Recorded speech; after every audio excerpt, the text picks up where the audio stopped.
অবিলম্বে এসএসসি দুর্নীতির নায়িকা মমতা ব্যানার্জিকে পদত্যাগ করতে হবে।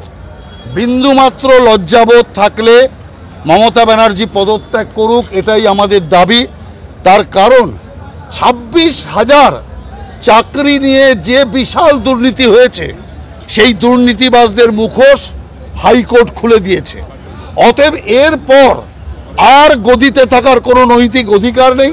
আর আমি বলবো যে ঈশ্বরের কৃপায় এমন সময় রায়টা হয়েছে যখন আপনার প্রথম ফেজের ইলেকশন শুধু হয়ে গেছে, দ্বিতীয় থেকে এখন 6 চরণের ইলেকশন বাকি আছে।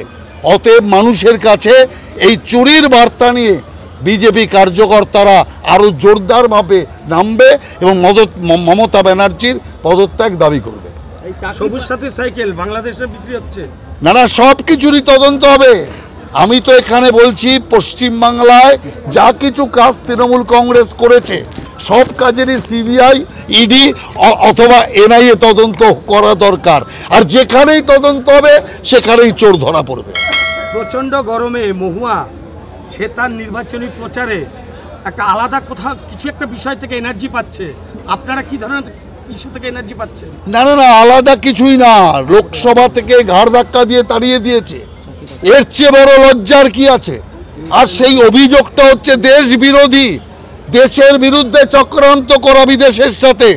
এত বড় অভিযোগে ঘাড় ধাক্কা খেয়ে সংসদ থেকে বিতাড়িত হয়েছে, ওটাই তোর প্রেরণা। ওই কারণে দৌড়ে বেড়াচ্ছে। আর আমরা জনগণের ভালোবাসা, জনগণের স্নেহ এবং জনগণের বিশ্বাস নিয়ে চলছি। আজকে যে এখানে বিশাল যে মিছিল হলো, আর সেই মিছিলে আমাদের অর্জুন বিশ্বাসের নেতৃত্বে এই জেলায় কৃষ্ণনগরে যে আমরা জিতব, এখানে আমরা অমৃতা রায়কে এখান থেকে জেতাবো, এই বিশ্বাস আমাদের আরও বাড়লো। যদি এখনও আমাদের খবরের দর্পণ চ্যানেলটি সাবস্ক্রাইব না করে থাকেন তাহলে এখনই সাবস্ক্রাইব করুন, সঙ্গে বেল বাটনটি ক্লিক করুন আর পেয়ে যান সব খবরের দ্রুত ভিডিও আপডেট।